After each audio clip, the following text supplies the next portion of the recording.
प्राचीन समय में एक महान और धर्मपरायण राजा हुए जिनका नाम था राजा मोरध्वज। वे भगवान श्री कृष्ण के परम भक्त थे। उनका राज्य समृद्ध, प्रजा सुखी और पूरा राजमहल भक्ति से भरा रहता था।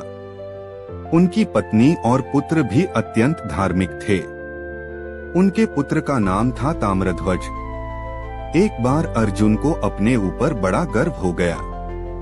उन्हें लगता था कि संसार में उनसे बड़ा भगवान श्री कृष्ण का भक्त कोई नहीं। भगवान श्री कृष्ण ने अर्जुन का अहंकार दूर करने का निश्चय किया। वे अर्जुन को साथ लेकर राजा मोरध्वज की परीक्षा देने निकल पड़े। दोनों ने साधु का वेश धारण किया।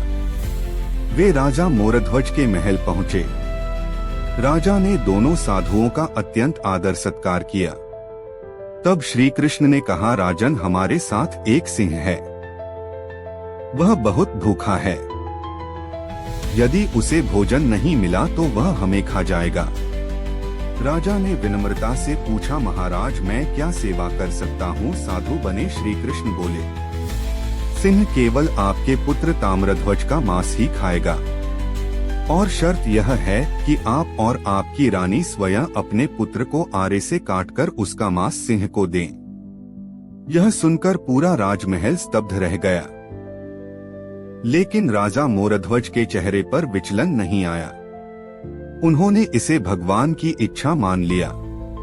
ताम्रध्वज ने भी प्रसन्नता से कहा, यदि मेरे शरीर से अतिथियों की सेवा और धर्म की रक्षा होती है तो इससे बड़ा सौभाग्य क्या होगा। फिर राजा और रानी ने भारी मन से अपने पुत्र को आरे से काटना प्रारंभ किया। तभी अर्जुन ने देखा कि राजा के एक नेत्र से आंसू गिर रहा है। अर्जुन मन ही मन सोचने लगे, शायद राजा को अपने पुत्र से मोह है। तभी साधु रूप में श्री कृष्ण ने पूछा, राजन, क्या आपको अपने निर्णय पर दुहक हो रहा है?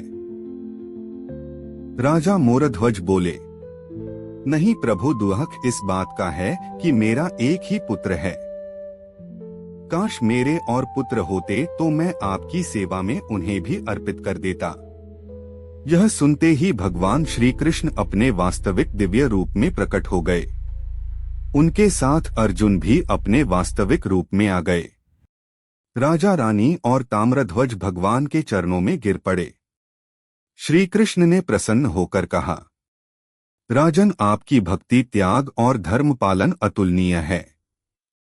संसार में आपकी कथा सदैव श्रद्धा से सुनाई जाएगी। अर्जुन का अभिमान